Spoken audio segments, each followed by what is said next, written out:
And we're live. So this is the current state of my Kor-Drath painting. It needs some separation in here. So I'm going to lighten up the surface plane of the stones.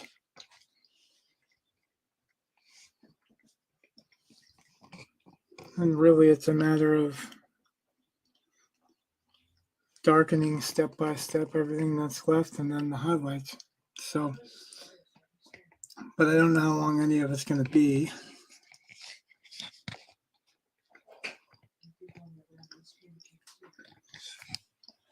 I also don't care. And it's one of the reasons that I'm doing the stream I'm doing is so that you know, or you don't feel like it's like you're inadequate or not good enough if you don't get it done in one shot, because most painters I know don't. It's not about speed, it's about the end result.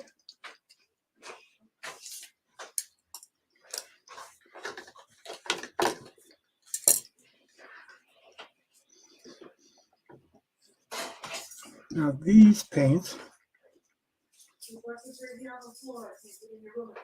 are not the opens, they're fluids, which are good paints, but they dry a whole lot quicker.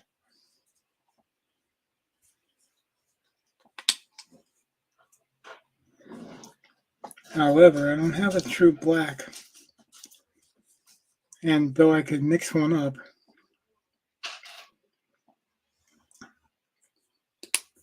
it's a lot easier to have one on hand. I found out how easy it is to order particular colors afterward.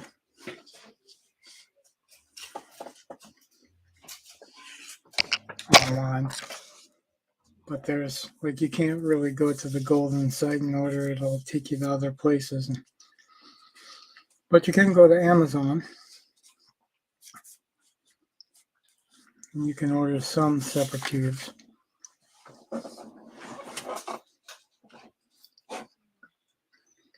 Haven't figured out which yet.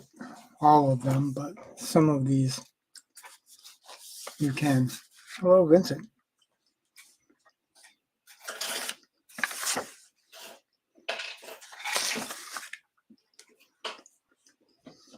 How is your painting coming? Digital painting.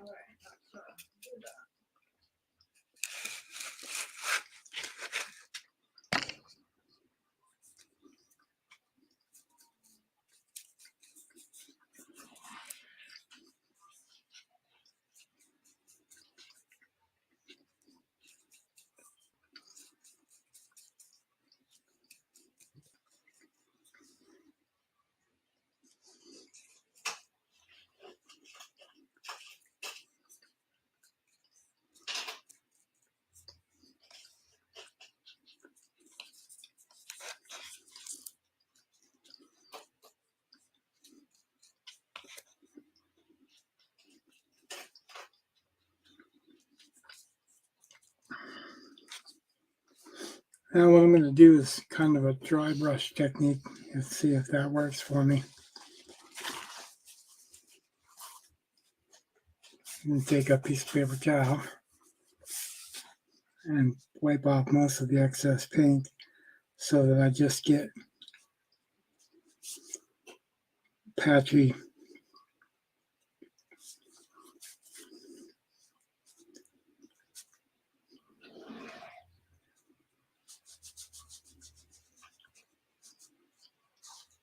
thin covering, because really what I want to do. Oh, that's a good idea. Value studies. If you were watching when I started this one, weren't you? And that's what I did, was get a value painting. the underpainting.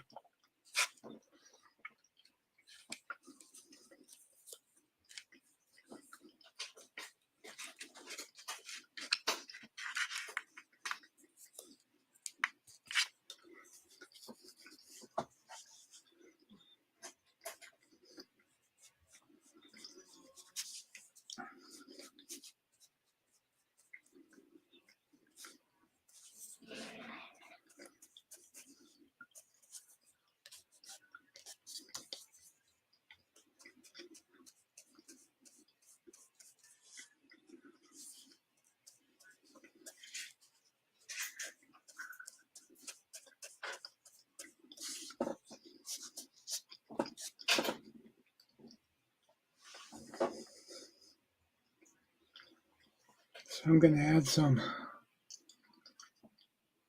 burnt umber. It's the same fluid.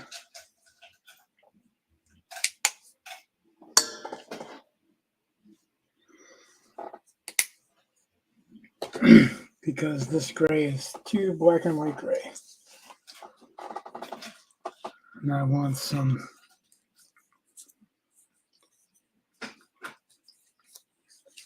brownish undertone into the gray, some warm grays.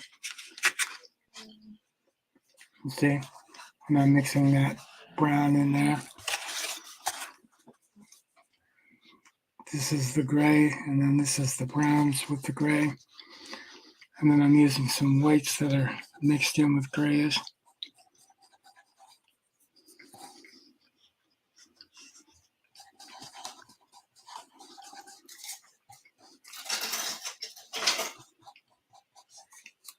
I want to muddy the color up because I want it to be a neutral, but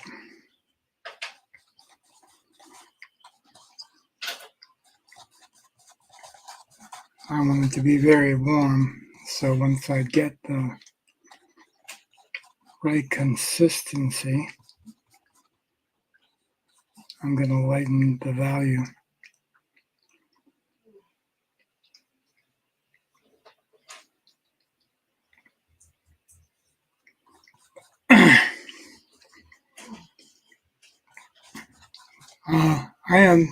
I don't have a contract with Andy. This is basically it's fan art. Although Andy and Dennis, who are the creators, know that I'm doing this. Like, they might like it enough to do something with it later on, but that's not the reason I'm doing it.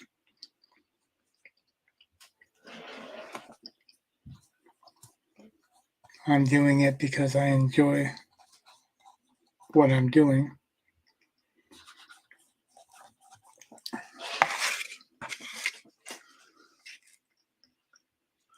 And hopefully it will lead to something more. And I've been trying to do that with a lot of these independent guys.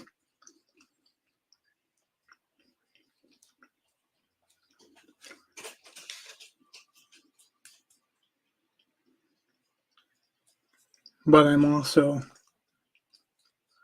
developing my own, and I'll crowdfund it when it gets someplace worthy of being funded.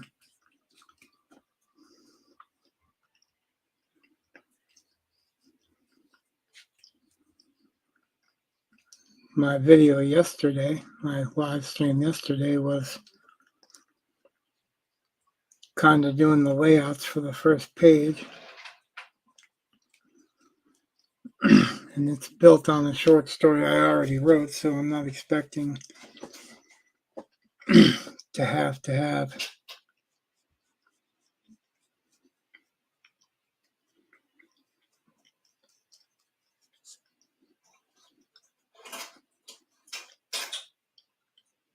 anything done by any specific time. This is just something I do on a love of it. Once I get the pages done and the story done, I'm going to use CSP to do the leathering. I learned how to leather.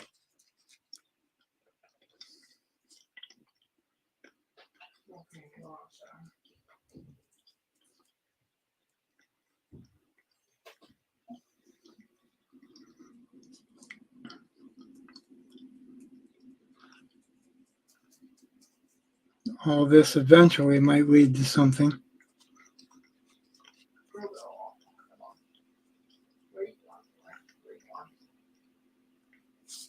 One of the reasons for this site is to not only help people learn some of the tricks that I know, but also to kind of create a platform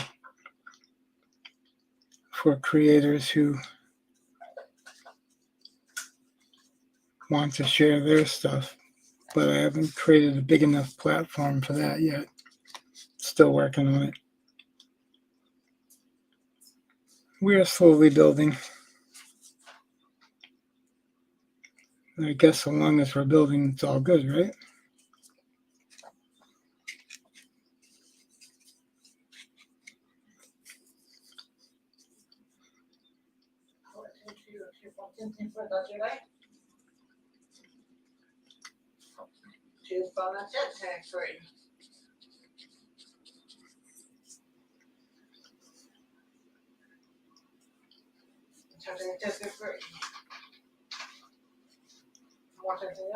Not quite yet.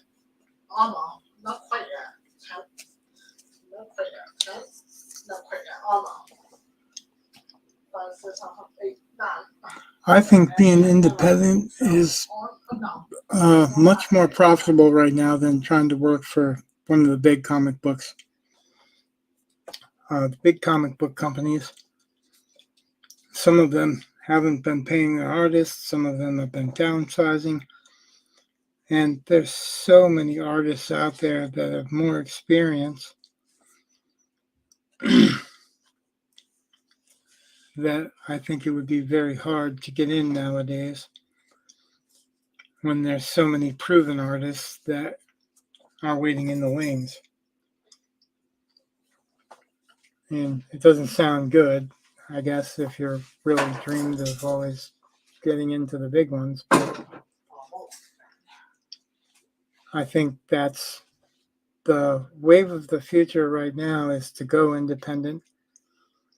And I'm seeing that with book writing too. Like a couple of the novelists I know that are even best-selling novelists are talking about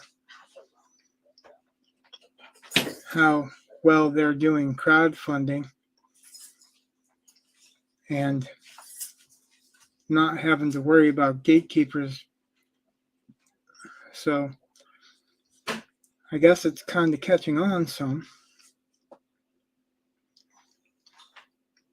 I know Brandon Sanderson, who's a best-selling author, wrote some novels he didn't tell anyone about during the pandemic, whatever the hell you want to call it, and waited to release them. So he's crowdfunding them, and of course he is a bestseller. He's already got a name for himself, but he's also made like millions during that release, and his profits are far above what his costs are going to be for the printing of them.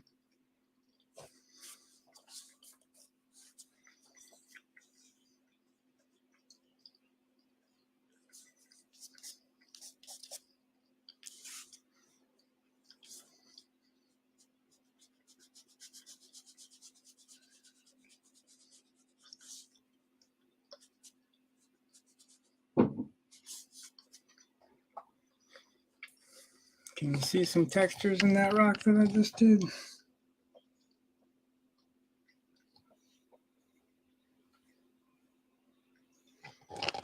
Well, I guess I'm happy enough so I can see them.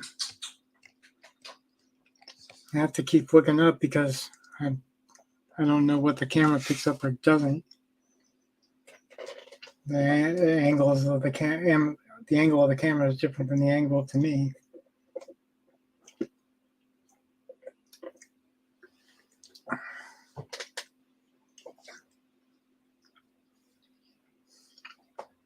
The camera runs this way to what I view.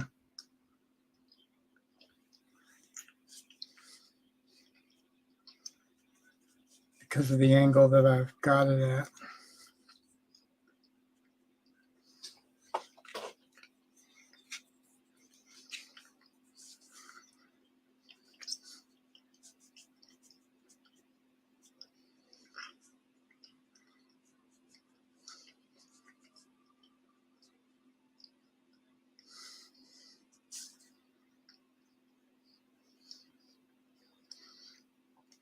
Now, hopefully, both the values and the texture give this some separation.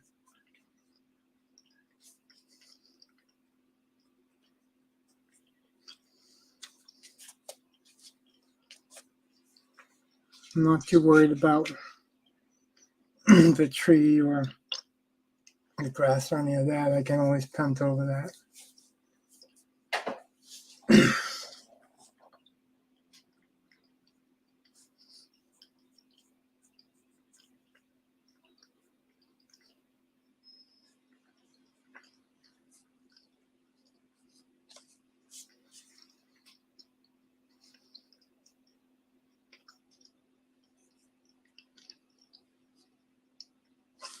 I am worried about keeping where the light is hitting consistent with the rest of the picture.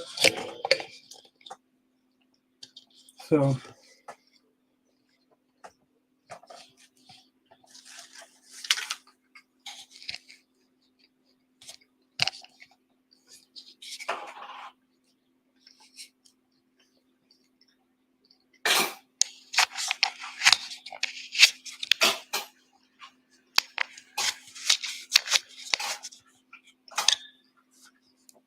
the light is hitting him from this angle.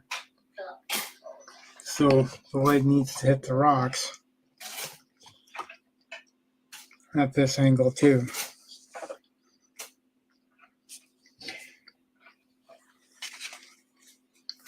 What's hard is trying to keep the color consistent when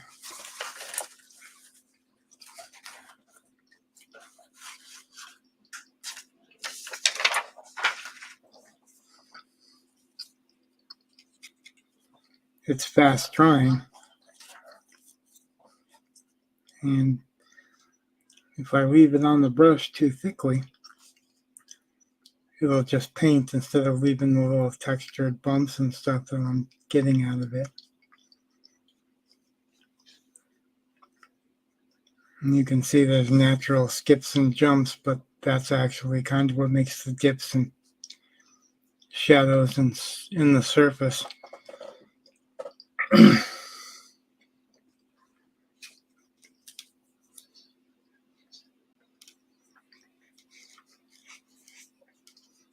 I'm lightening up the value a little bit more because I want some of those surface spots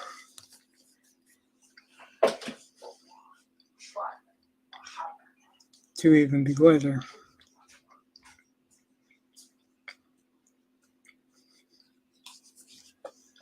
But I'm trying to keep those very light surface spots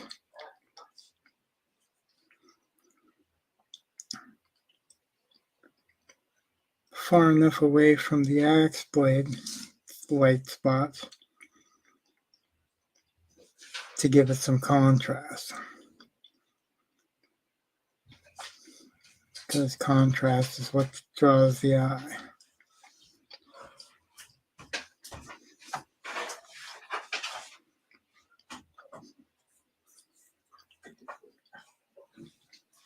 And that's sometimes where you have to break away from reality, because in reality, if the sun's hitting all of this, it's going to hit right here too. But I don't want it to stand out against that axe blade.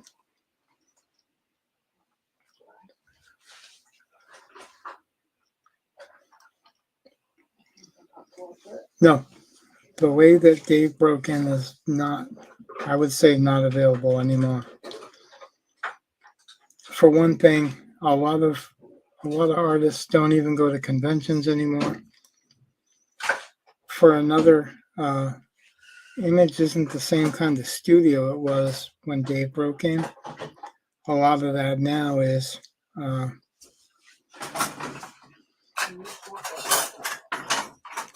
freelance.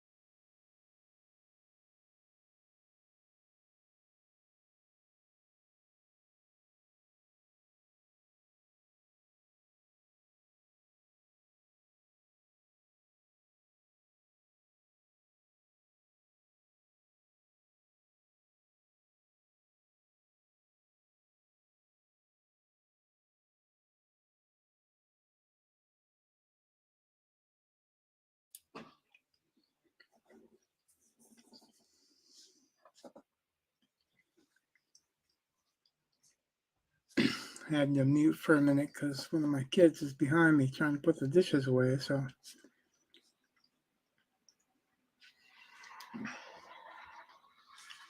I don't know if you guys could hear it, but I could hear it. I don't want you guys to hear it.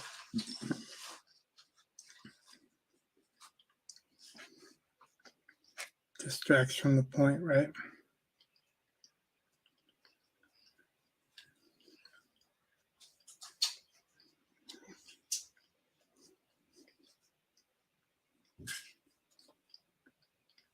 See, I'm painting these highlights right up to the dark spot of that blade, because that's contrast. But once I get towards the lighter spot, I want to leave the darker grays alone, because I don't want to take too much away from that.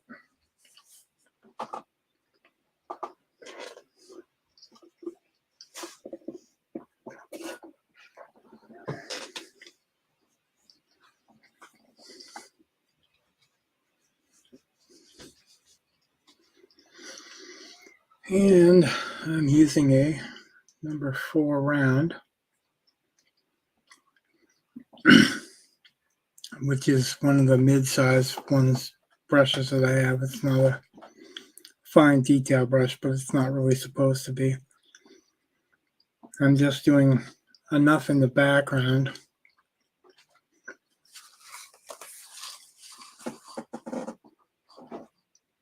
because it's always wiser to go from the back forward. I haven't really decided whether I want to do more inside behind him than the trees. But as the trees go back, they've got to get kind of lighter and lighter. That's it's one trick for showing distance, is that they're not as dark at the backside as they are at the foresides. So this one is darker than this one.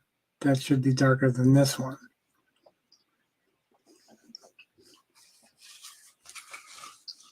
As well, this one's a little bit darker than everything back there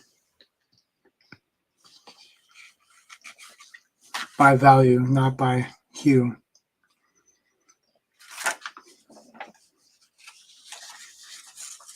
And I use this old scrap paper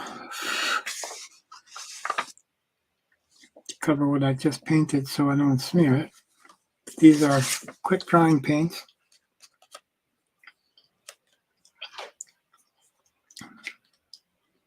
except for when I mix the slow dryer into them.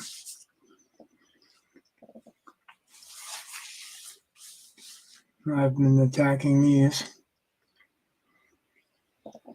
pretty much a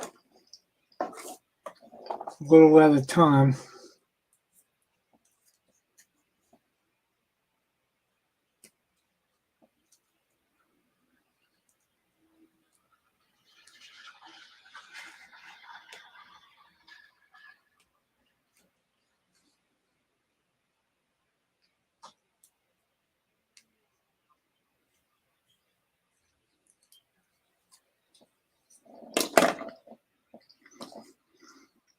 Because I'm trying to focus on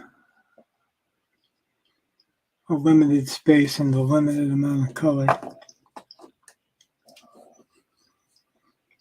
This paper plate works fine for a palette.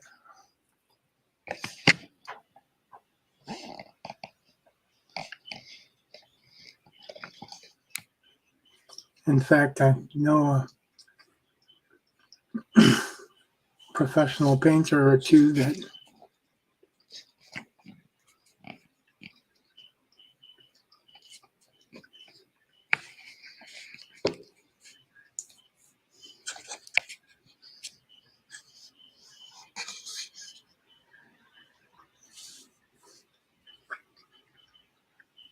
uses paper plates instead of palettes.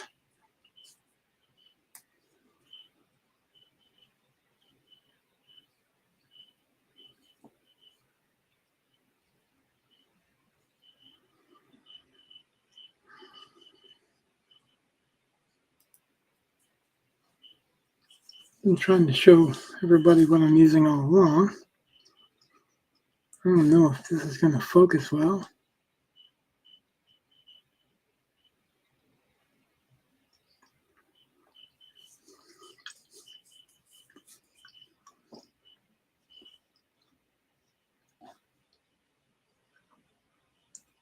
It's sap green hue.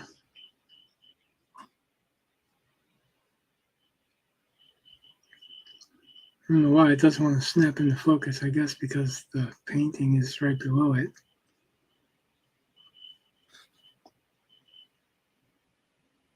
It's so weird. Oh well, that's sap green hue. This one is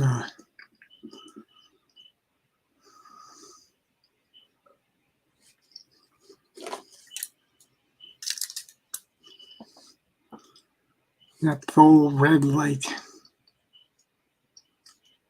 was in the picture for a second. That's so weird.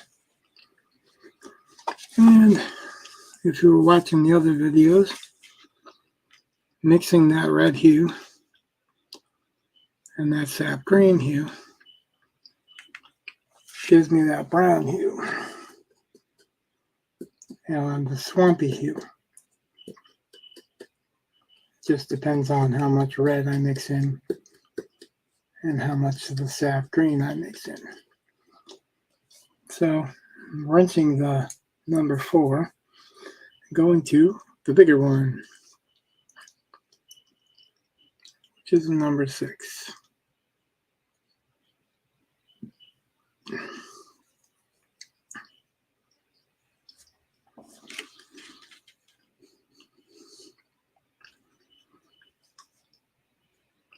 And I'm using the thinner. I use that thinner a lot, so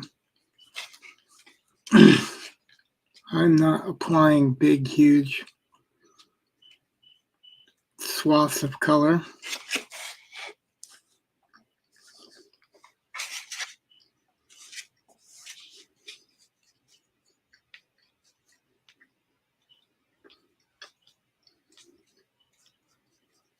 I want it to be like a thin coat that you can see the bottom layer through a little bit. Because it's thin,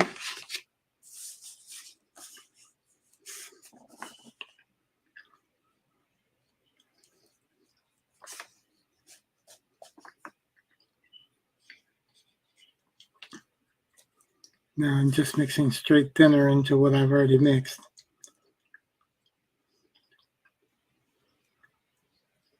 What it does is it makes it very free-flowing and incrementally get darker.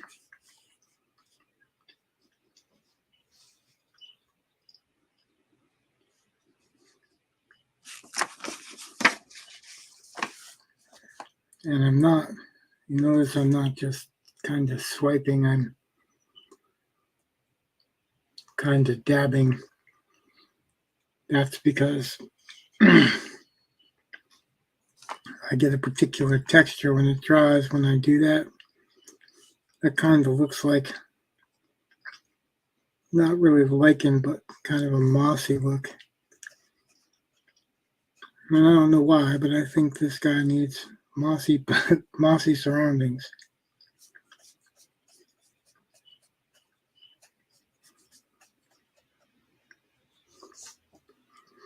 Oh, you're going to pop up with a bunch of names. I'm not even looking. I've seen his work. I know the name. I can't tell you right offhand because I'd have to look him up again. I've got a collection of artists that probably runs in the thousands. I like to learn from every different art field, and anything that can make me stare at it for a long period of time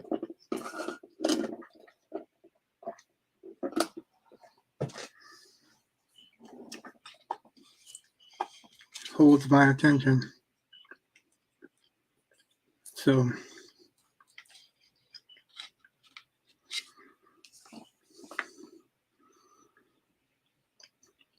he's a manga artist, right?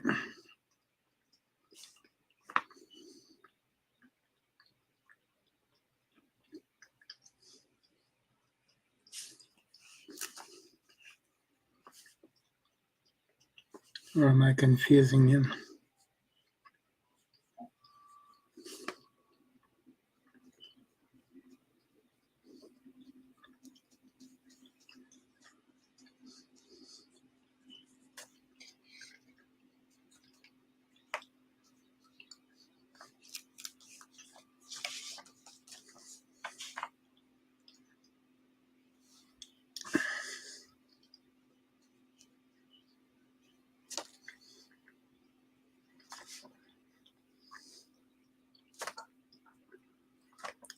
The dangers of starting off with too much thinner is that it's very hard to darken things after, unless you let it dry. And as I've discussed before, I am not very patient when it comes to that. Once I start getting the paint where I want it to go, I don't want to back down and let it dry. I just want to go.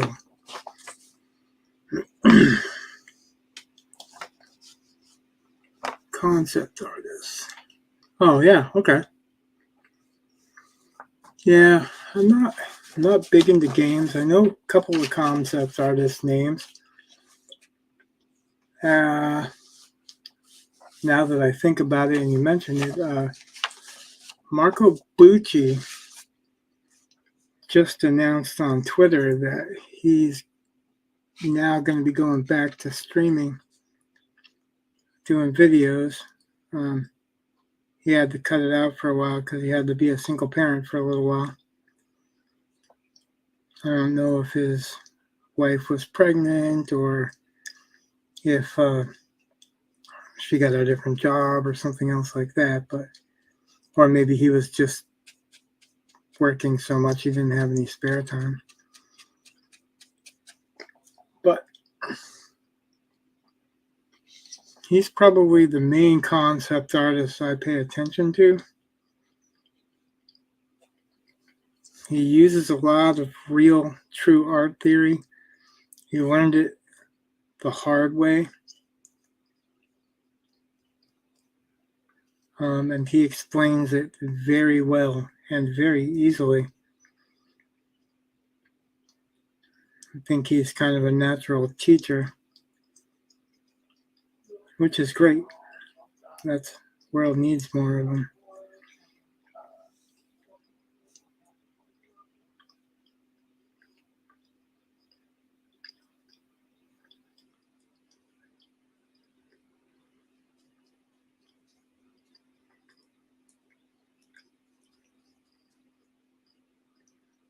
So I'm taking it by the question, you're wanting to emulate some of his work.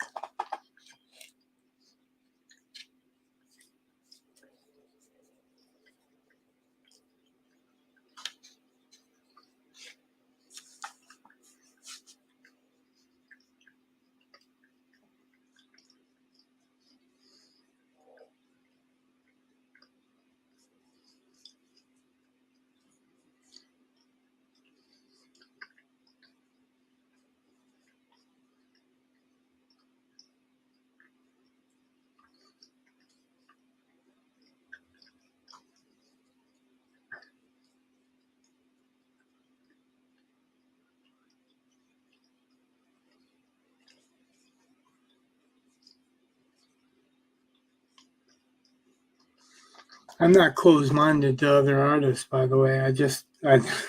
There's no way I could keep up with all the artists that are impressive that are out there. So I just appreciate them when I don't know them and see them for the first time, or if I really am picking something up from them that gels with me, then I stick with them for a while.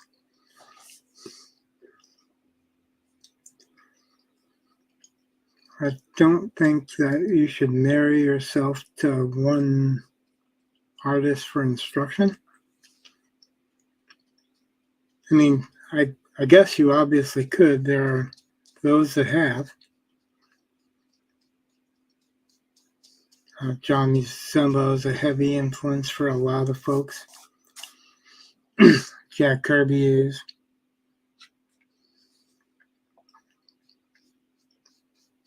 But I'm willing to bet that most of those guys had outside influences too. And Frazetta was all over the place. I know he followed French classicalists and neoclassicalists and impressionists and historical painters, and the list goes on.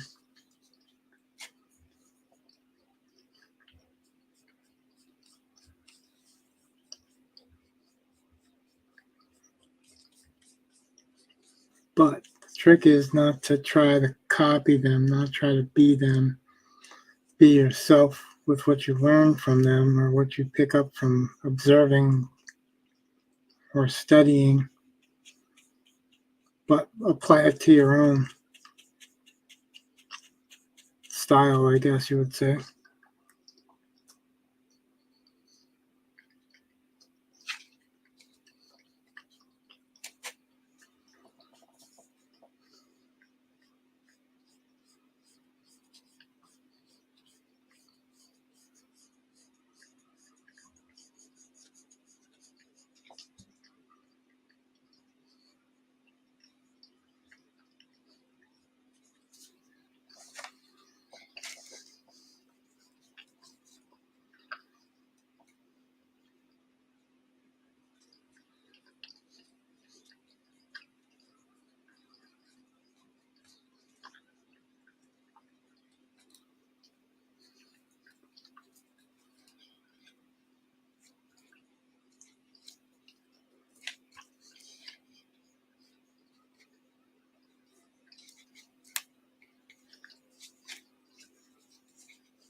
Yeah, well,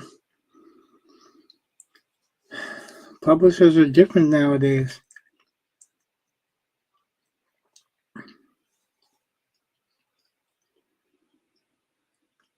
Definitely, if I'm not where Dave is, so and honestly, all I've got is I'm analyzing what I see and what I'm learning from what I see. Um, Even Dave is pretty much going from what he knows from the past. He doesn't have to break in anymore. He's a long way from those days.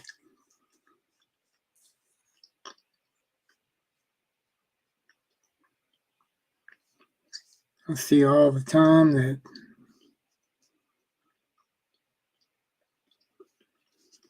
people take their stuff to conventions, like Dave said, and end up not really getting what they thought they were going to get from it. But an artist, no matter who you're talking to, can only tell you from his or her personal experience. And they're going to tell you, no matter who they are, they're going to put their own opinions into what they're seeing. There's no way that you can separate that. I mean, you can say that's constructurally fine or compositionally sound,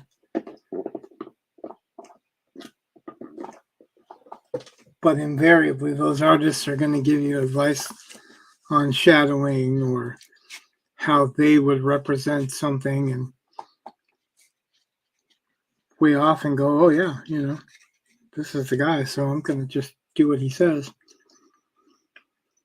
And that's fine until you get to the point where you're just becoming kind of a copy of them. You want to ape their style enough to get into the business, it's one thing, but if you don't create some kind of separation from their style, the fans will never see you as anything more than a copy. There's a lot of guys that did get in by kind of copying certain styles, or like you say copying styles, but it's really more of learning your poses and learning how to accomplish this or that look by finding some look that you like. And also, while Dave tells you to copy a style or whatever, which that's what he's meaning, is to find something that accomplishes what you're trying to accomplish, the look that you're trying to accomplish, and to use that. He's not trying to tell you to just copy someone for the rest of your life or just copy someone.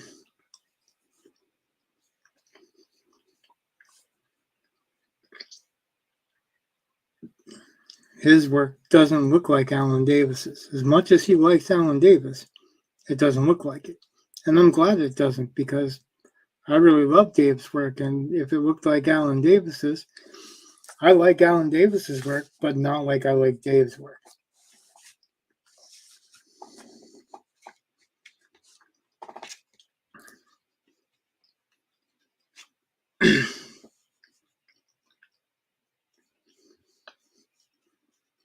There is a difference. And I guess that's kind of, they might call that coming into your own. getting your own visual voice or whatever, you develop your own visual language, you'll hear that a lot. And that's really what they're talking about, is coming up with how you do your chest from a certain angle, or how you do your boots, or how you do upshots, or what your lighting are, what your lighting choices are going to be composed of mostly, or because some artists use a lot of heavy blacks and some of them don't use heavy blacks unless there's really heavy blacks called for.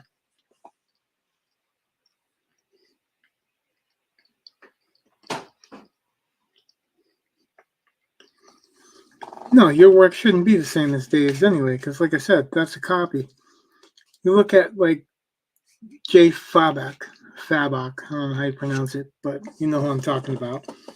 He was a pupil of Dave's, and his earlier work looked much more like Dave's from it, but then since then he's kind of separated a little bit. Same with Jazz Singh. I don't know if you remember him.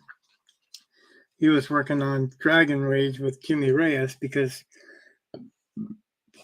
pardon me, Dave recommended him. And he did the same thing. I mean, he did a lot of Dave's style of shading, cross-hatching, heavy shadowing. But as he worked on Dragon Rage, he came into his own a little bit. I think maybe that's kind of why he's not working on Dragon Rage now, is that he's not doing that specific Dave look. And I think that's what Jimmy wanted from him. But, you know, you'd have to ask Jimmy.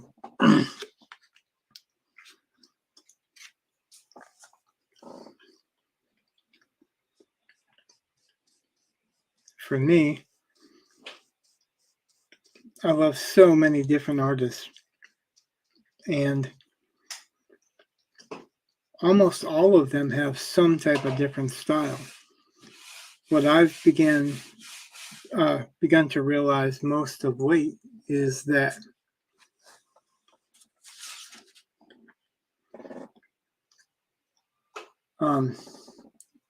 there's a real cartooning aspect to comic book art that people either don't want to admit, or they try to overlook, or they claim, oh, not if you draw realistic or whatever, but that's not true. It's there's the way a fight scene's posed, or the way somebody's running, or whatever. That's a cartooning aspect. It's an exaggeration.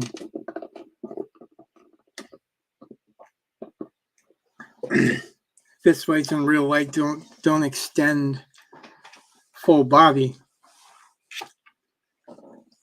You don't miss everybody and still beat somebody up like like you see like Wolverine or someone on the cover and they're fighting and their fists are right next to somebody's head, but they're not doing anything that's actually connecting.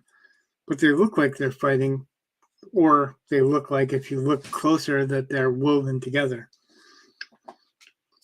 So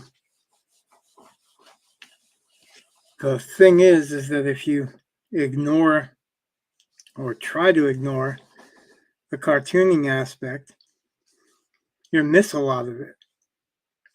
One thing that I was getting from doing the layout, which layouts are kind of hard for me because I've always just done artwork as art. Like this, I didn't do a layout before I did this. There was a reference that I really liked that I used for Kor-Drath, and then I turned him into Kor-Drath.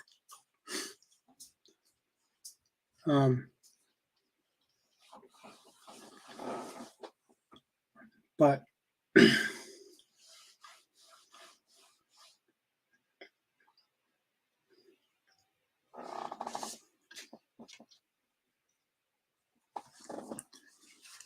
I'm still cartooning him out a little bit from the original reference, because there are certain muscles that I'm changing to fit what I want. They're true to where the muscles lay. They're true to where the shadows lay when they're true. But some of them aren't true. They're off just a little bit because I've got him in a slightly different pose than the reference. That's kind of the point too. You don't want to copy a reference exactly either. But I didn't do a layout for him. I just found the picture that I really liked. And then I kind of played around with the background after I got him like set up and inked. The background, I really did quickly. I mean, if you look, you can see that most of this is just drawn quickly to get it in there. But I'm slowly but surely making it look like it belongs. And there are other elements, and this is what you're taking from other artists. Like I was mentioning Frank Frazetta. Frazetta didn't paint everything. A lot of the stuff he painted kind of faded out on the edges. The most important thing was the focus in the center, which is why there's a lot of spotted blacks on Kor-Drath and not a lot of spotted blacks around it. Because Kor-Drath is the most important thing in this picture. He needs the most definition, the most clarity. Your eyes need to be drawn to him. He's got to have the highest amount of contrast, which is why it's lightest around here. And his body is the darkest of anything around, except for the rocks, but it's not as dark as the blacks in him. And I'll probably go over the rocks with another lighter glaze too, to change that a little bit.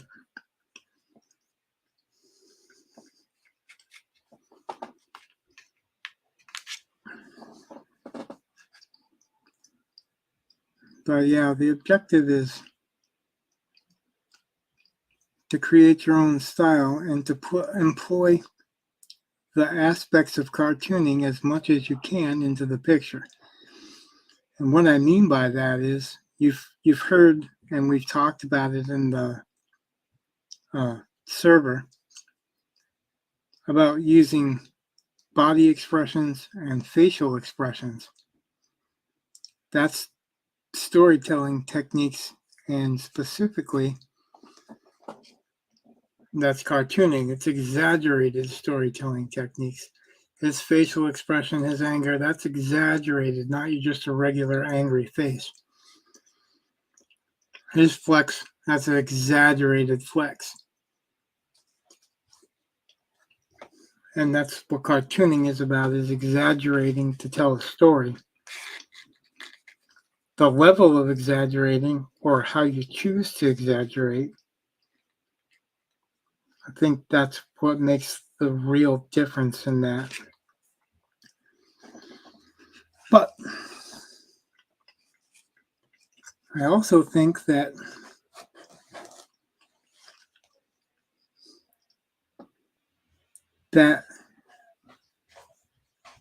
cartooning and exaggeration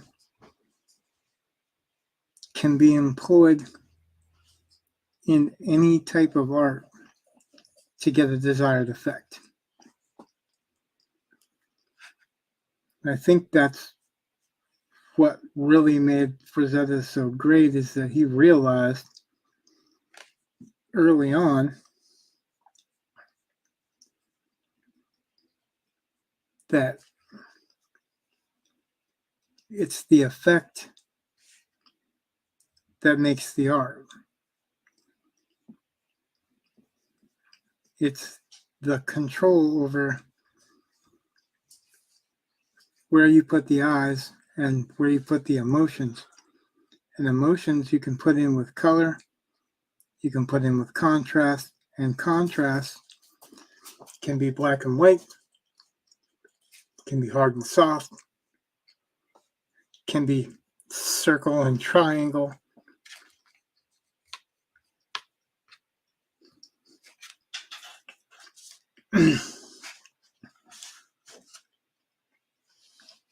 And there are many different variations of those things that I just mentioned. Like hard and soft could mean edges, could mean objects. The rocks are going to be hard. They're going to be hard edges eventually when I'm done.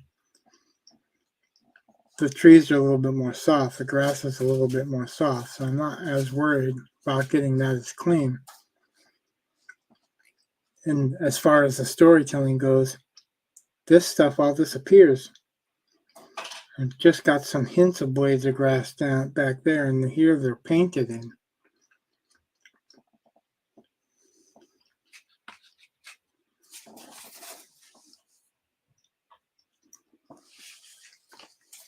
I've got to realize sometimes I'm painting out of the camera's view because I don't really know where the camera's view is, so bear with me.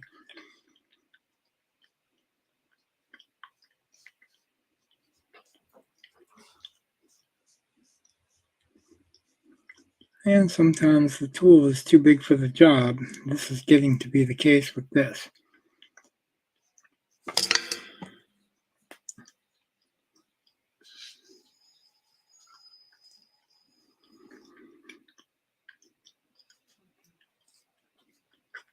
That's why I've gone out of the edges a couple of times.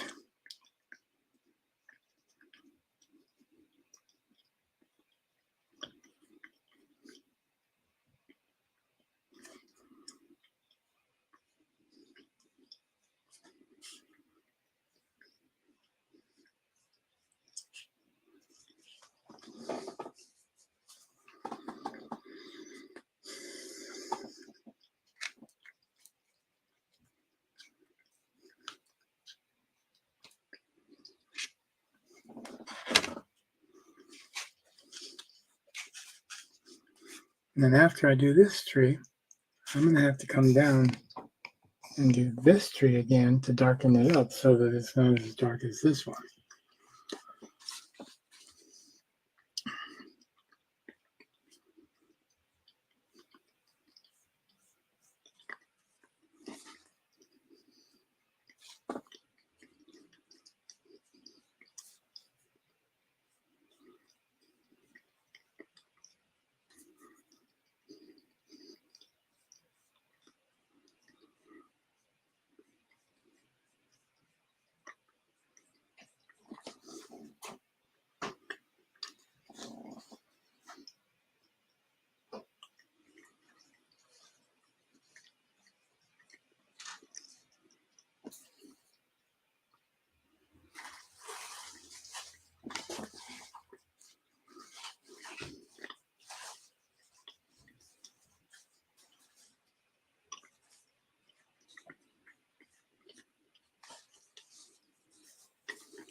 Well, thank you.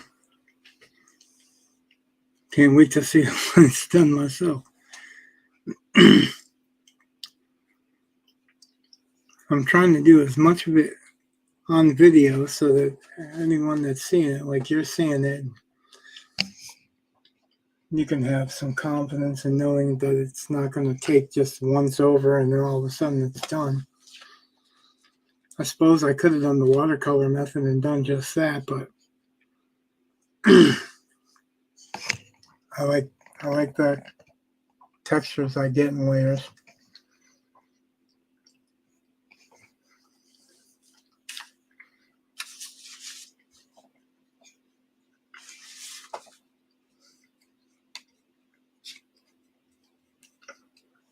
And this is still just building up what's called the modeling phase. I'm much further along on Kor-Drath, but Kor-Drath is supposed to look more comic book than painting-ish, painterly. In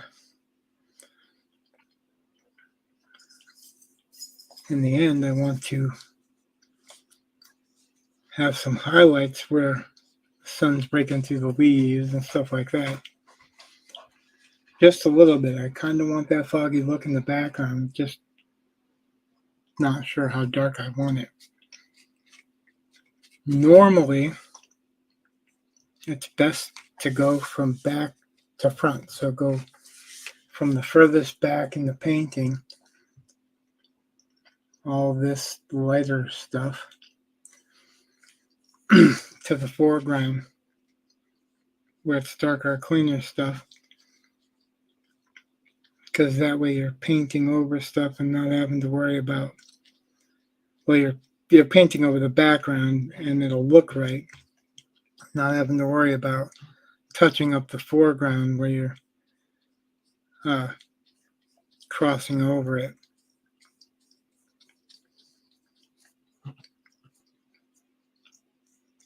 So, and I think that's probably something that you can apply to digital painting as well. I know that most painters that I know of, whether they do digital, acrylic, or oils, try to go with that theory. They kind of save the best for last, save the funnest stuff for last. I wish I could do that. Instinct takes me right to this.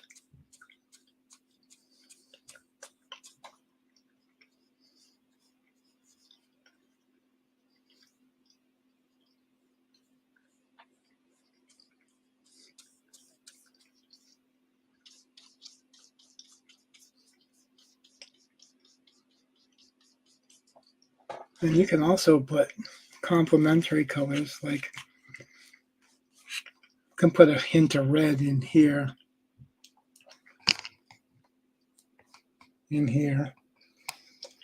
just so long as the values kind of match up.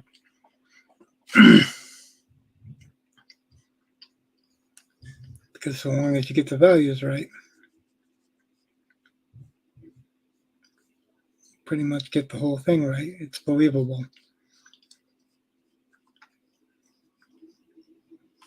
There are certain instances where that's not true, but for the most part, if you get the values right,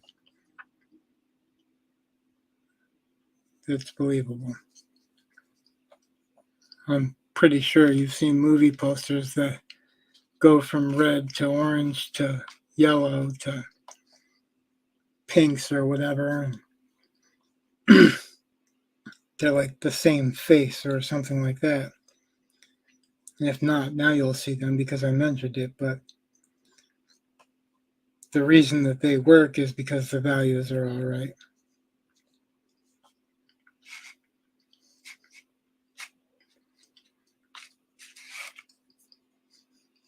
How is your anatomy coming?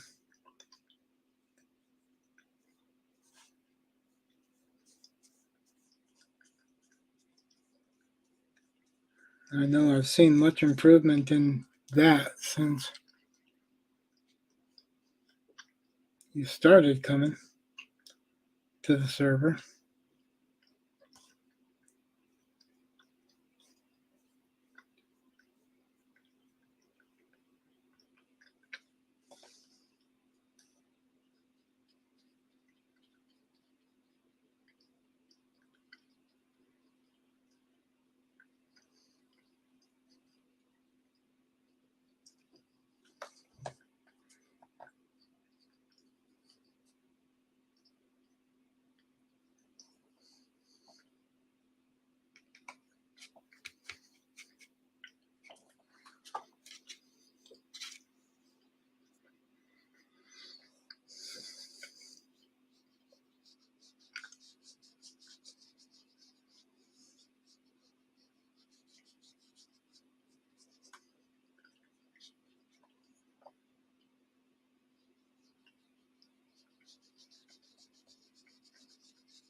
Another thing that you can do that I didn't do is tape the edges.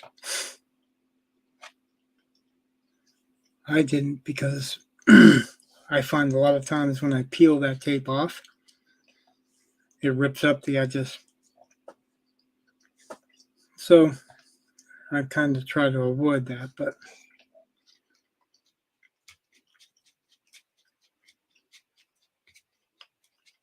I also have a habit of leaving a painting on something for like tape to something.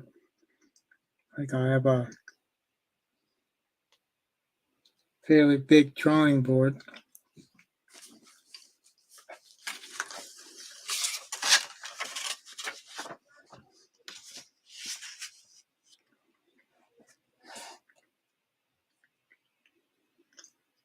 And I'll tape it to that.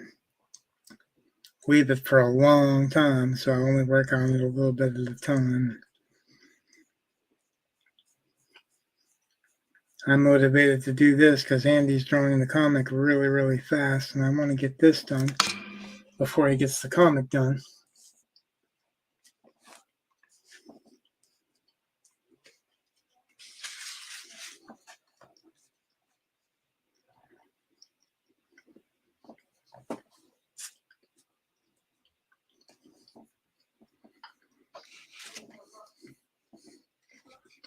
How old are you?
Oh, well,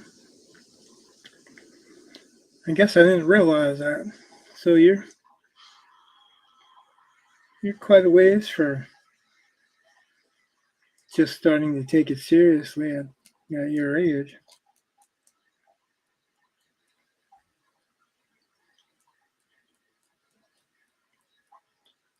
Well, by the time that you're really old enough to work for American comics, you probably can be doing your own comic and making a lot more money and having a lot more fun with the characters because they're yours.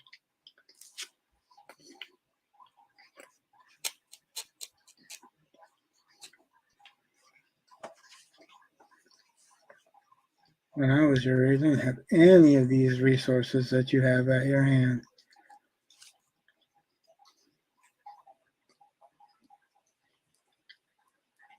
I had the availability of getting the How to Draw Comics the Marvel Way book, but didn't know that one existed at the time.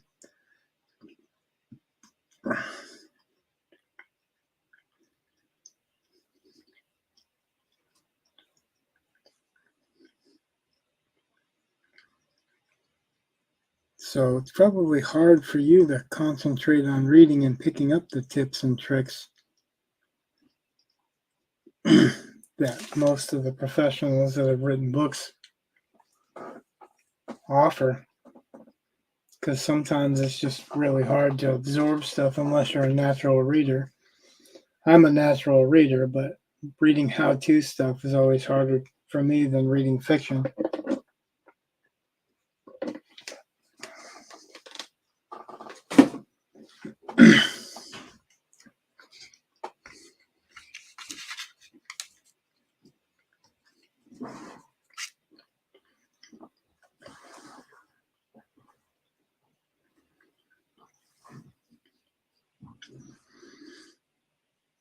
I don't know if I've ever asked where you're located at.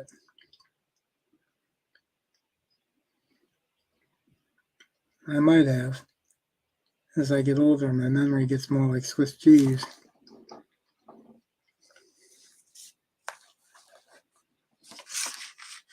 I know I've seen a couple of guys in the server that are in countries where it's difficult to even get online or get reference material or whatever.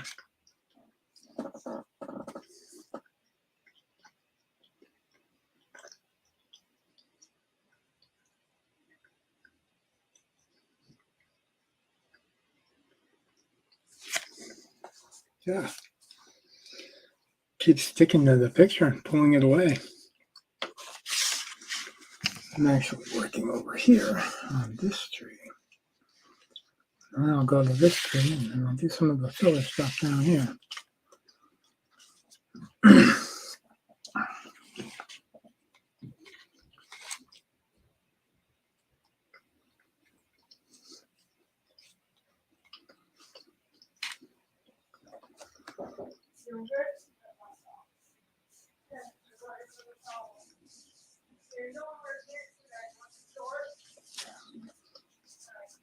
There's a little bit more red in there than I want. So I'm going to hit the sap green and the thinner again. I want a little bit of red in there to get that swampy color, but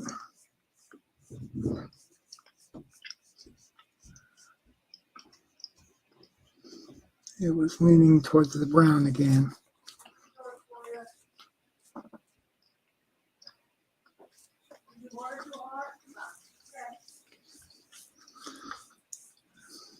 It sounded like that's the kind of last name that you had.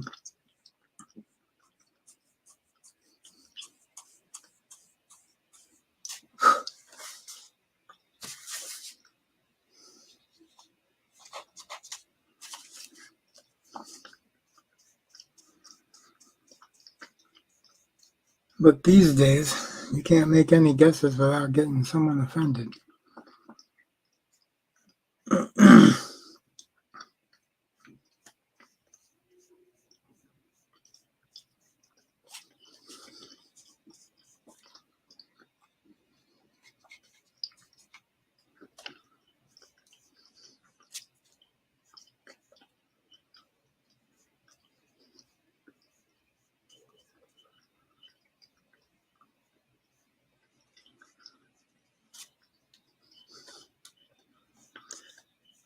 Which specific part of Indonesia?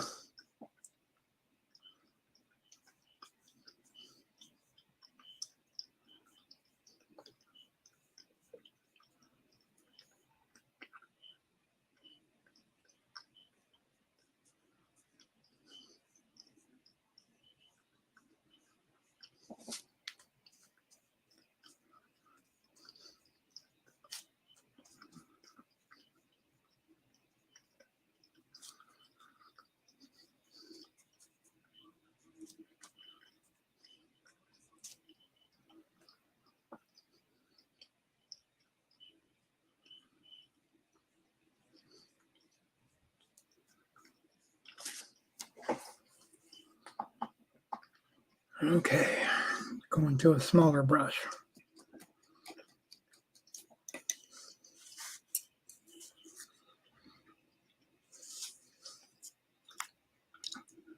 The famous number 2. This is not a Kolinsky sample. I'm not to that point yet. I've got to earn a few commissions before I get to that spot. Being able to justify spending money on a brush like that.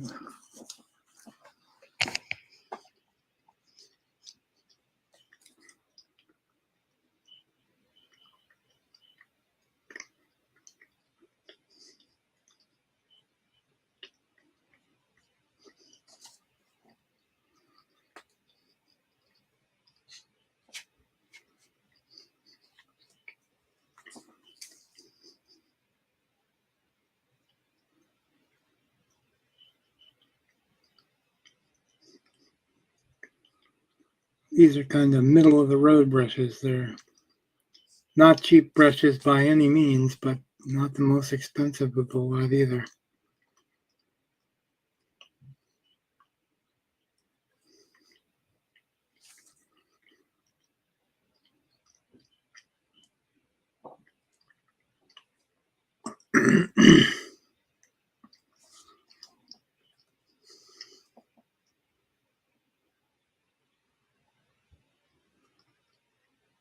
Can you do grayscale to color on traditional media?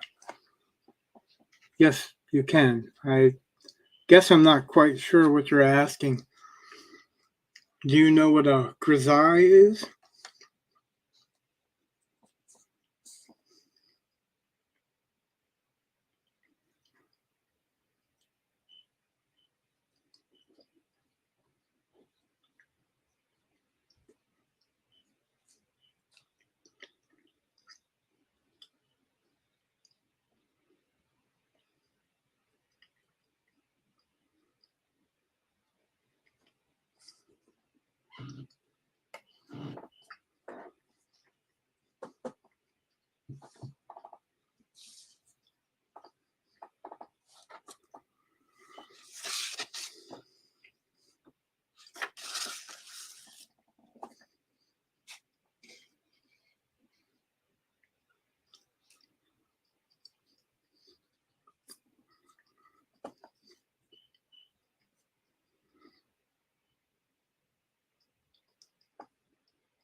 Have you seen all the stages of this?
I asked because I started with a tonal painting in browns. Well, these swampy colors and browns that I mixed out. Grisaille, I'm going to assume that you didn't know, or you're too slow to get the answer in or whatever. A grisaille is a black to white tonal underpainting that's usually very, very detailed. So it's basically doing the entire thing as a black and white painting.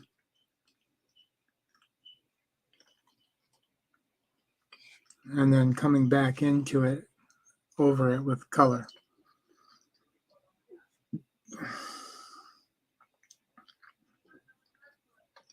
That's a pretty old technique. It's not new at all.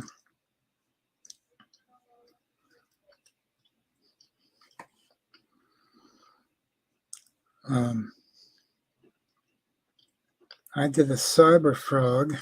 I'm pretty sure you've had to have seen it in the, because I posted in the channels.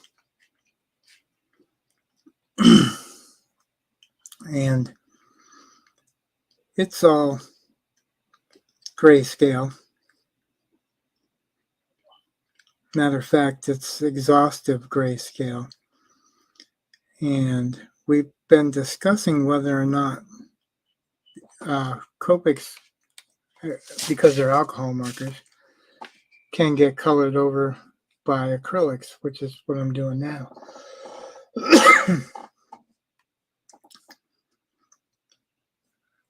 Because oil and water don't mix, but alcohol is not oil, and I don't know how it reacts when it dries. So that is something I'm going to have to test the theory on. And I'm not going to test it on my Cyberfrog picture because I'm pretty happy with that Cyberfrog picture. So I'm going to have to draw something else just to find out.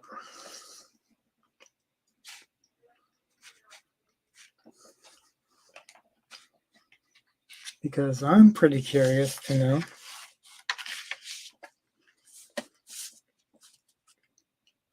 if you can paint over Copics with acrylics. Because if so, that cuts my underpainting time by quite a bit. Like I can do something in 3 hours that would take me to do 2 or more days of in an underpainting.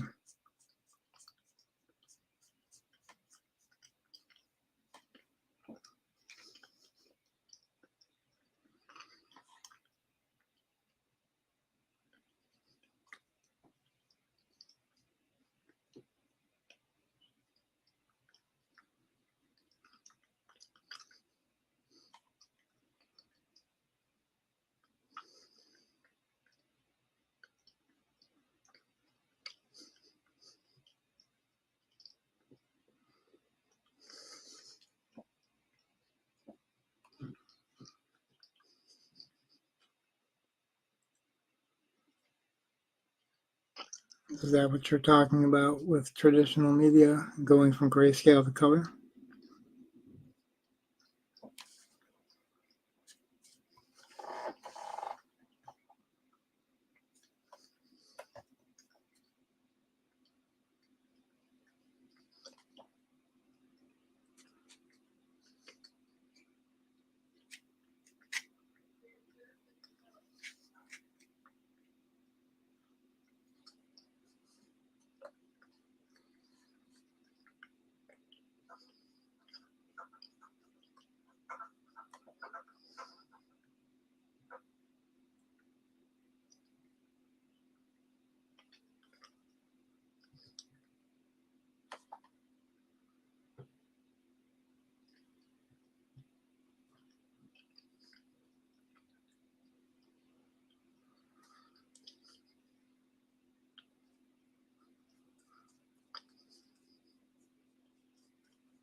so weird.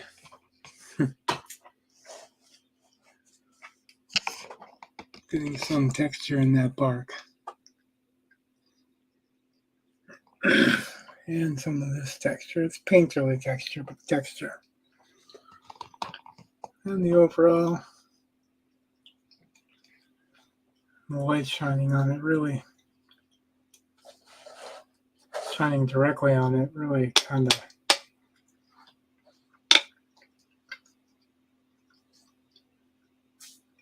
dampens some of it, makes a more true color. Not quite true, but truer.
One of the really good things about these opens is they stay wet and manipulated or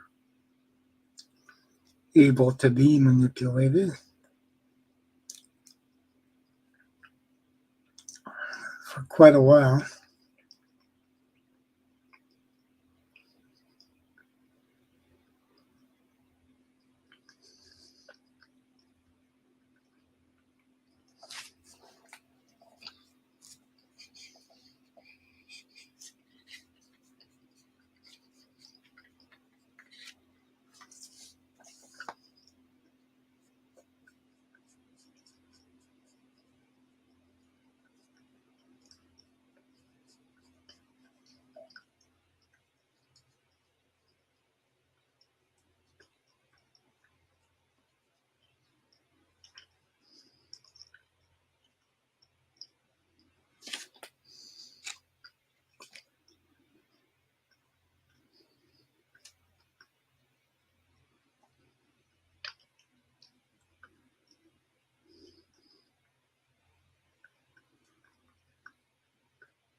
I hope you're drawing along while I'm painting. I know that I've always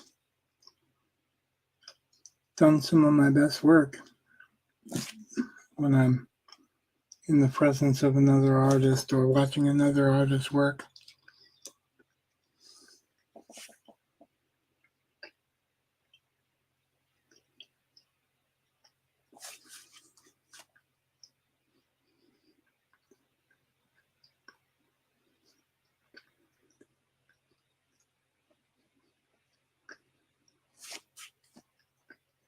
Sometimes it feels like a direct tap into somebody else's brain for a little while.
To answer your question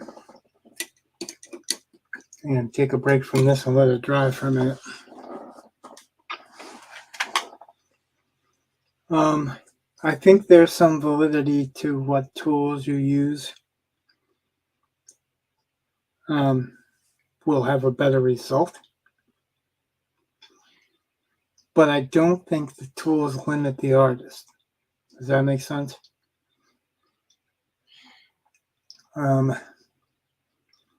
Maybe in a better way of framing it, a good artist or a great artist will use what tools that he or she has available to produce something amazing anyway, so that when they get their hands on something that's higher quality, easier to use, easier to manipulate, depending on what type of art you're talking about.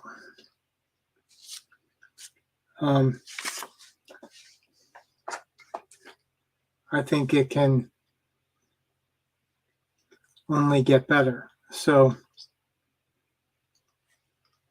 the long answer and the short answer is that get good with the tools you have. Get really good with the tools you have. The better that you get with the tools that you already have, the better you'll be when you start playing with other tools. Because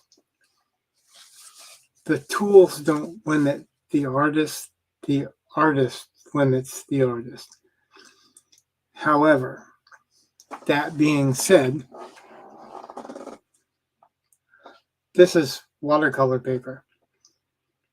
It would not react the same on canvas, on illustration board, on masonite, canvas paper, or Bristol board. This type of paper is built so that I can keep getting it wet. And then it can keep drying. It'll warp a little bit, obviously, over time. And I haven't got it taped down. I've just got it laying on top of the pad.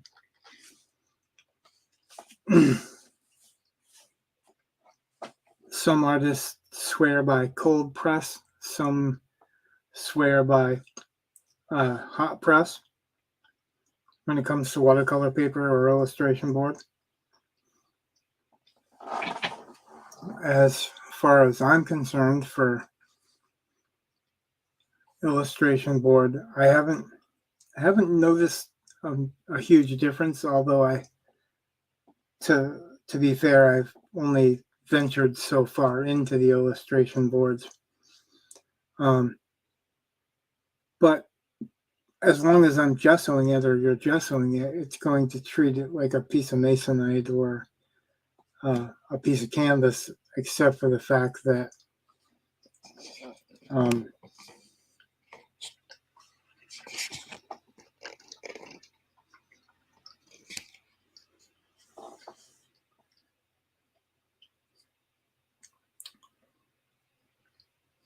it doesn't have the same texture or the same give. So you can paint on Bristol board. You can paint watercolors on Bristol board. That's actually what comics were at the beginning. They were Dr. Martin's watercolors.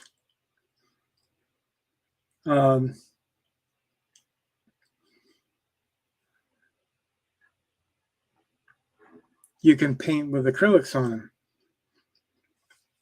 The biggest recommendation that I've heard, and makes perfect sense to me after working with mediums for a while, is if you're going to use Bristol board and you're going to paint, tape it down to something. I have an oversized clipboard that I tape it down to.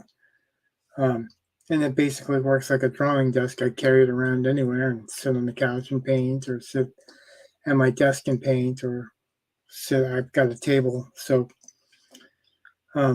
pretty much anywhere.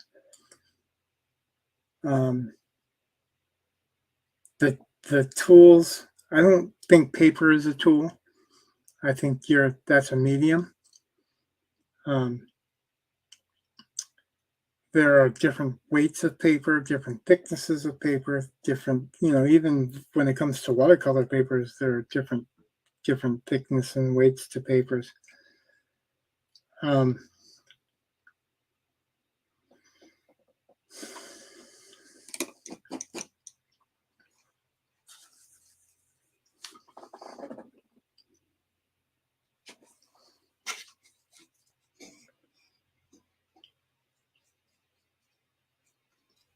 It's really what your comfort level is and what you're comfortable with. And that goes back to mastering what you've got. If you have one certain type of paper, that's all you can afford, that's all you can find wherever you are, use it. Now, pencils, that's a little bit different. There is a legitimacy to using certain type of pencil for a certain type of thing, and the legitimacy of that is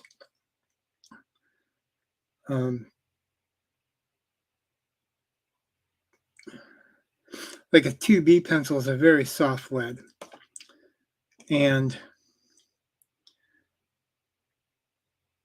I have found in my experience, and you'll probably find in your experience, that trying to paint or watercolor over a soft lead is very difficult. And the reason that it's so difficult is because that soft lead breaks down with the water. The water kind of washes that away. So the harder the lead you have, it's less dark, but its consistency is a stronger makeup. So you'll find that with painting, I probably wouldn't recommend you using a 2B lead, but that's specifically because that 2B lead breaks down when you get it wet.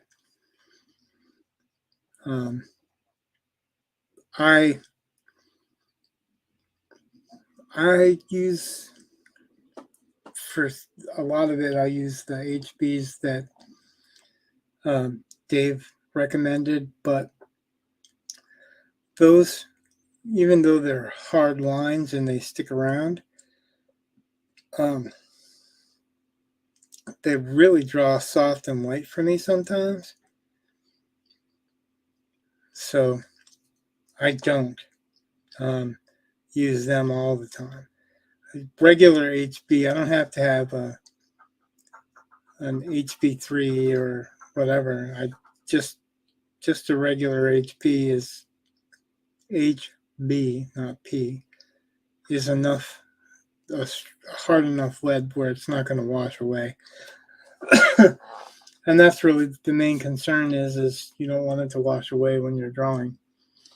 So the legitimacy to using certain tools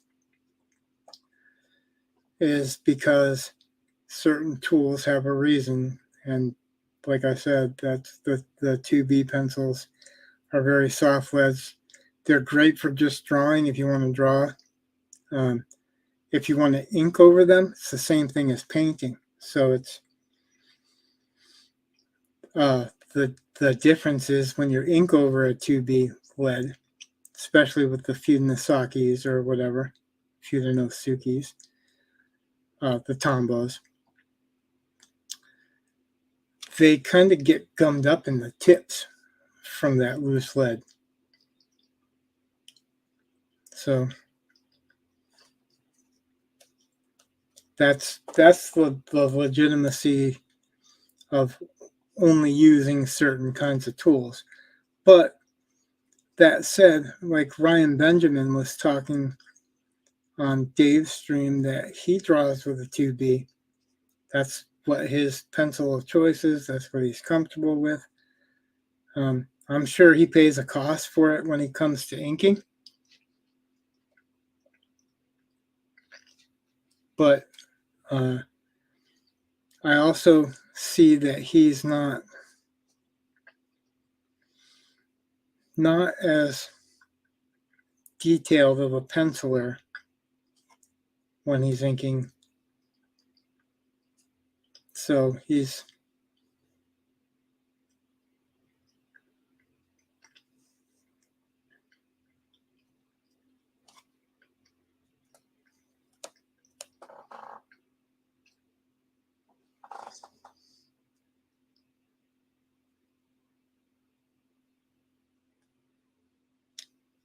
knows what he's getting into. And he's finishing them mostly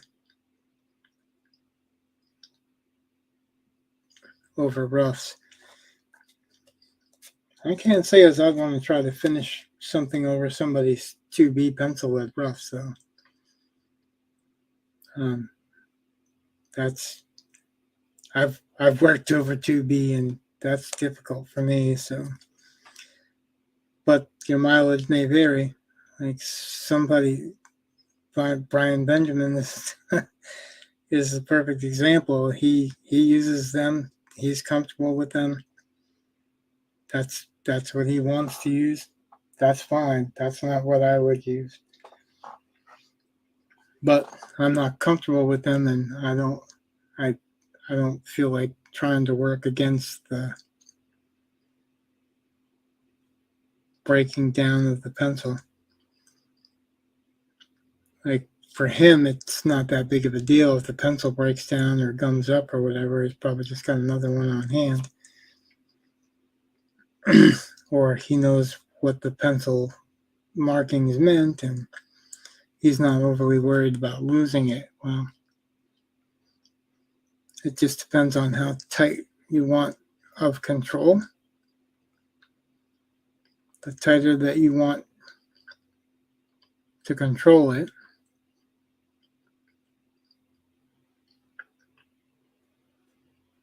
the more careful you got to be with the underdrawing. Whether it's a pencil for an underdrawing or like you can do acrylic underpaintings or something like that. And then go over them with oils, but you can't do it the other way around because oil and water don't mix. But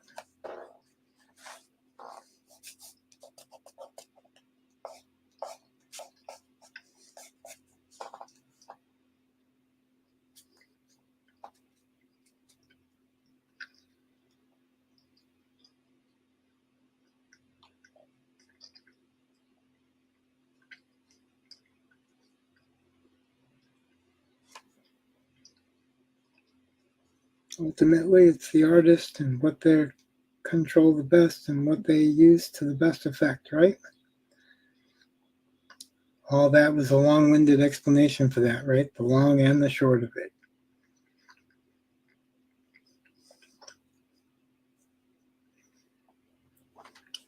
Hopefully that helps. You're not responding, so it may just feel like a lecture to you, but that's not how it's intended. It's intended to try to answer your question best I can.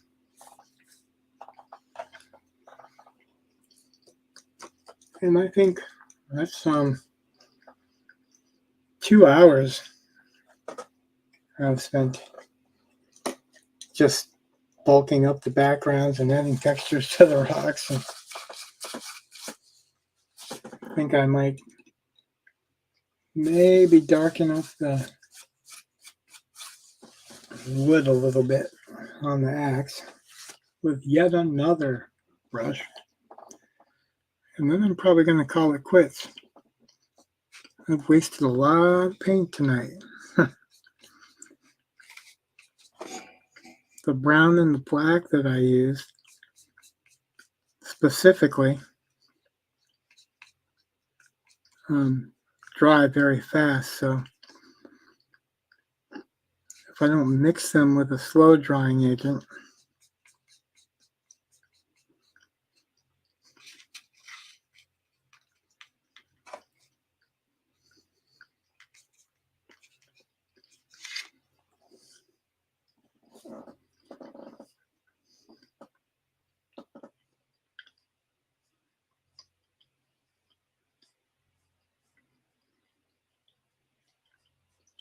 They become a hunk of vinyl.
Hey, what's happening?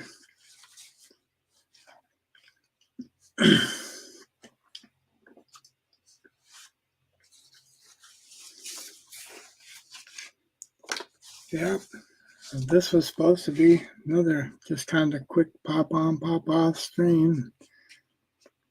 Ended up having a conversation with Vincent here.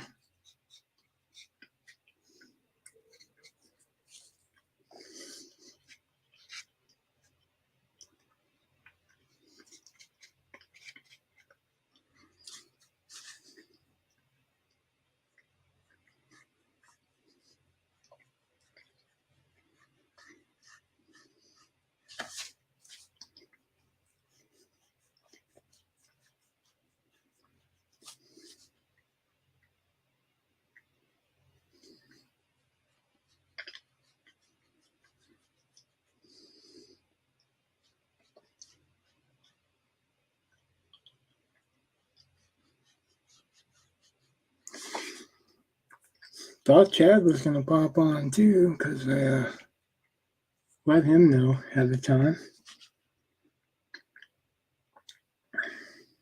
I actually messaged you before I started, though in all fairness, you weren't on. At least I didn't see you on.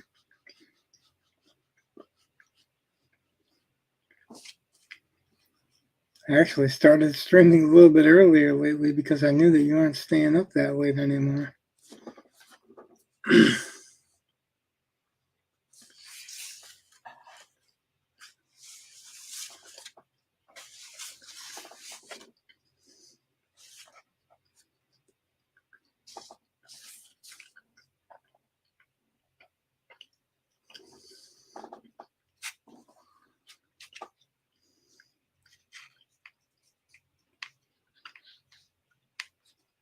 Got to get a little bit more contrast.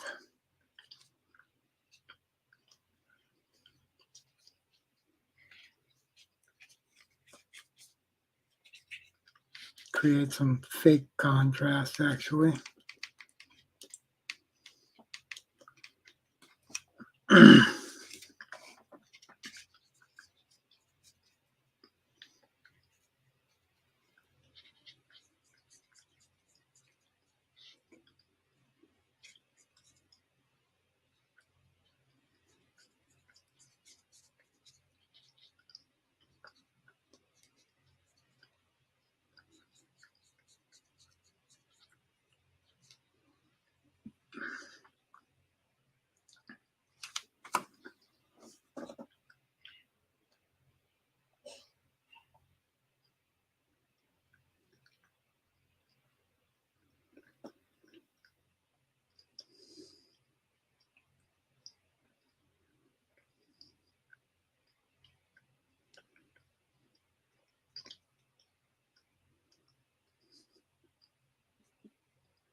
Well, that was quick. He is from Indonesia, and he's in the David Finch fan server where I mod. So he showed up on a couple of these streams. I think he runs later nights because he's in Indonesia. It's also 16. In fact, that I didn't know earlier. I should have.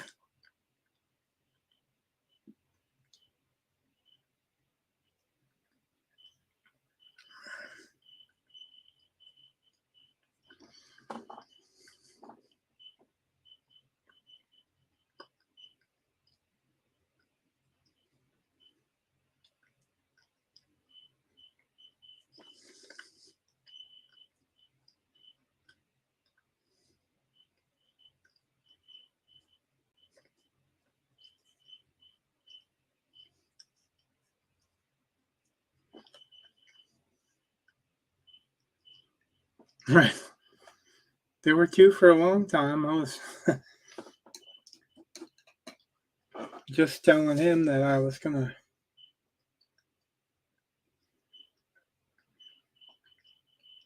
probably end the stream. I wasn't intending it for it to be a 2+ hour stream. I figured I'd pop on for an hour. I don't know. I can't really get this camera to do what I want it to do. Like if I get it back far enough to get the picture, it doesn't want to focus.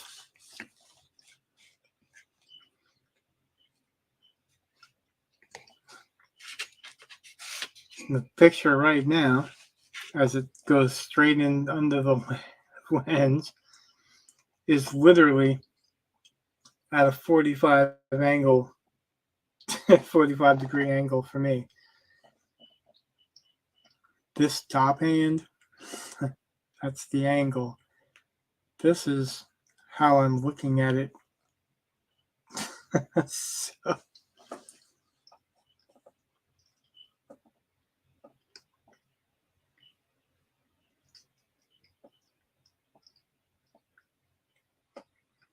I don't know how much of a lag do you have.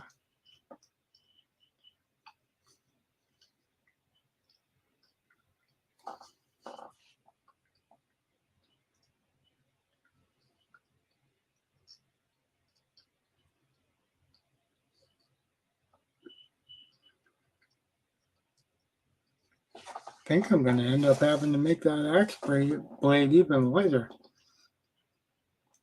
to contrast the rocks more.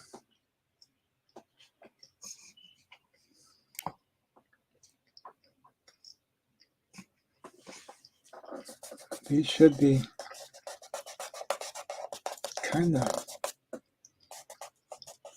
softer background details, and the axe should be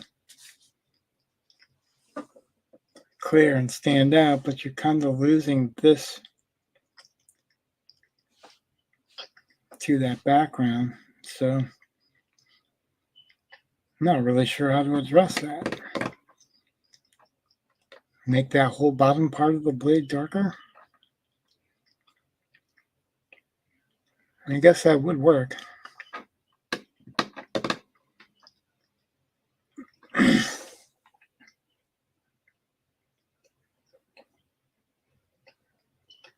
Thanks. Let's hope they think so too. It's starting to get there. It's not even not even at the detail stage yet. This is all just finishing up the modeling stage. I mean, I do a little bit of playing around in the axe, but most of this stuff,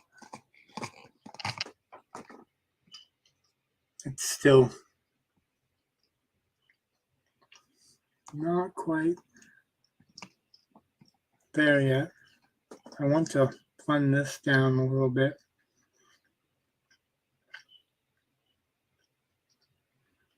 Either that or I'm going to have to take these plaques down a little bit more.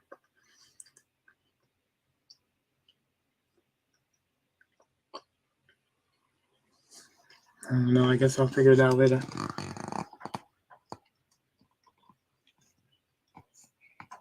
Yeah, see how from this distance the axe almost blends in with the rocks?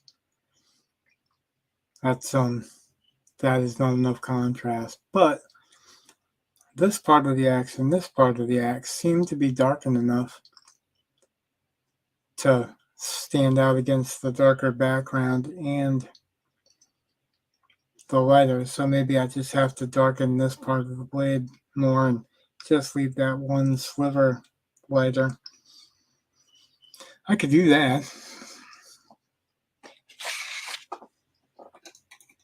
Now look at it. Great thing about acrylic, if I don't like it, just paint over it.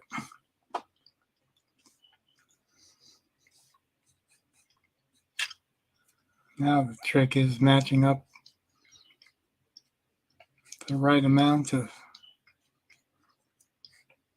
black and white. I just did all this work to get this brown tone in so that the gray was warm on the stone.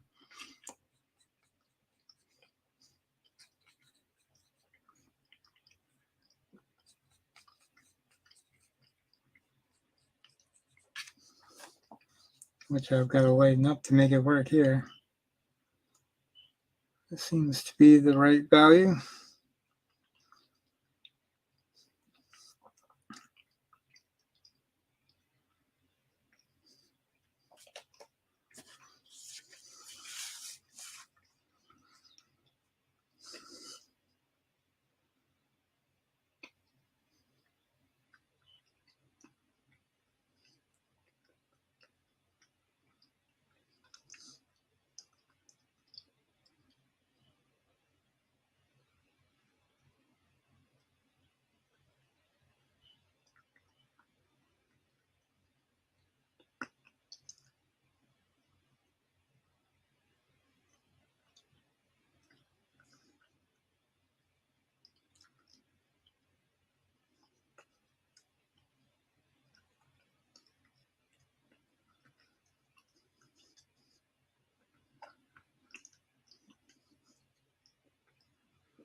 Hey, that should be blacker.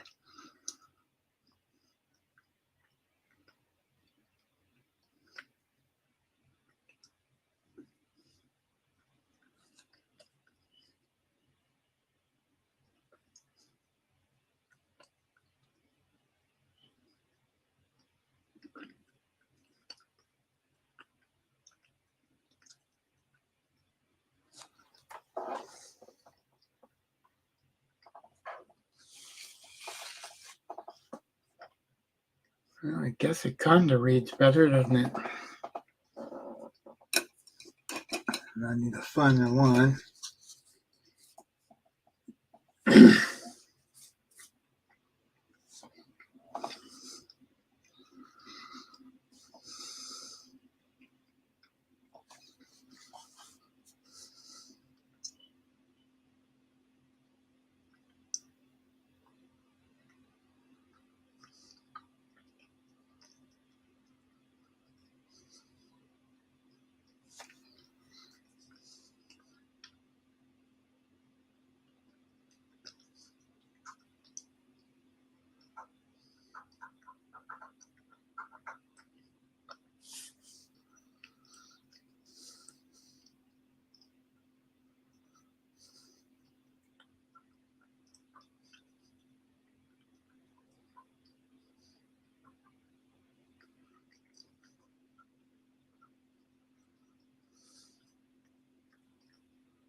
That reads a little better.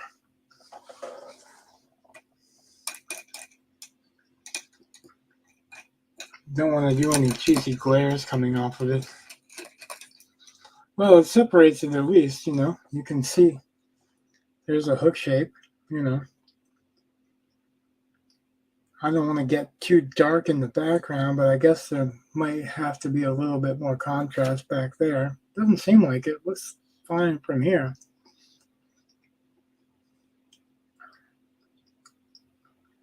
I don't know. Looks a little bit different in person too than on this camera.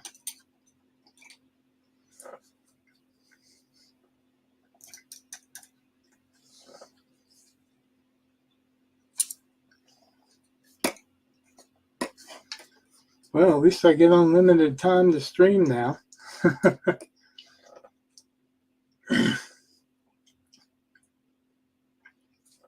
It wasn't all that long ago. It was kept telling me your stream hours are almost up.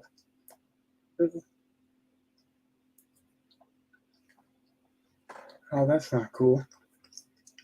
This brush wasn't cheap, and I'm already having to pull out hairs from the ferrule because they're straying. Not cool at all.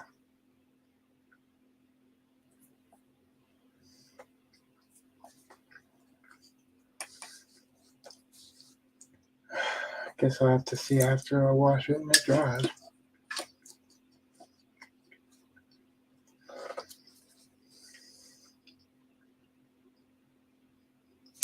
Well, I figure it's a middle end brush too. Yeah, so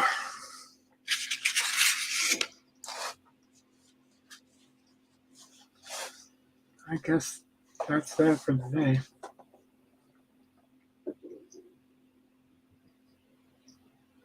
Oh, I pay for it now. I can stream all I want because I got unlimited hours.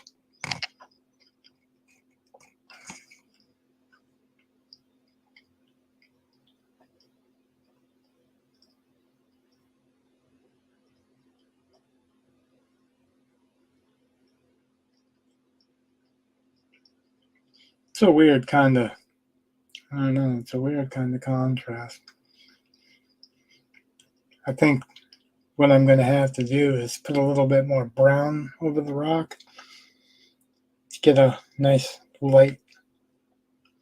I tried to mix a warm gray, but I think that I'm going to have to eschew the gray and go for more of a tan to get that separation properly, because I'm going to come back into the wood with some darker like umber. Probably Van Dyke brown, dark like what I did in the fur, the dark fur. Put some texture into the wood. Yeah, see, you see in that wood, it looks like a reddish, more reddish tint than it does here. But I'm still not done. This is still basic. Like, I got a little bit more detail on the rocks than basic, but I think what I'm going to do is create a glaze, which is a very, very thin, very, very thin color, and get a tan so that I can go over that rock and get more of a tan, brown tones into that rock. And I think that'll cause a lot more separation if I get some tans and browns into here. I don't want it so close to the skin tone, but I want like very tannish coating. I think that'll separate the gray, because the gray's got some, it's got a lot of blue in the black. And if I put more browns in this and the light tans in it, that should separate it. Plus, a glaze will kind of make all of these little details fade out a little bit more. And I don't want them super prominent, because anything that takes away from focusing on Kor-Drath steals the show. So I don't want to do that either. I just want enough in there to know what's going on. The trees fade back as they go back. I'm really not sure if I'm going to do much or anything with the background and just kind of let it be a foggy, like a foggy morning or a smoky kind of forest scene, and they come into focus here where the lines are. If I had thought it out a little better, I just would have penciled the leaves at the top instead of inking them so that I could just color them. But when I was thinking about it originally, I was thinking of coloring a comic and not doing a painting of it. Now I'm somewhere in the middle. I really like the texture that I'm getting off of the trees. I think the rocks may have just a little bit too much texture for everything else being fading out. Everything should progressively lose detail as it goes back. And a little bit here, because this shouldn't be hyper focused because you're focused on him. This should be a little bit out of focus.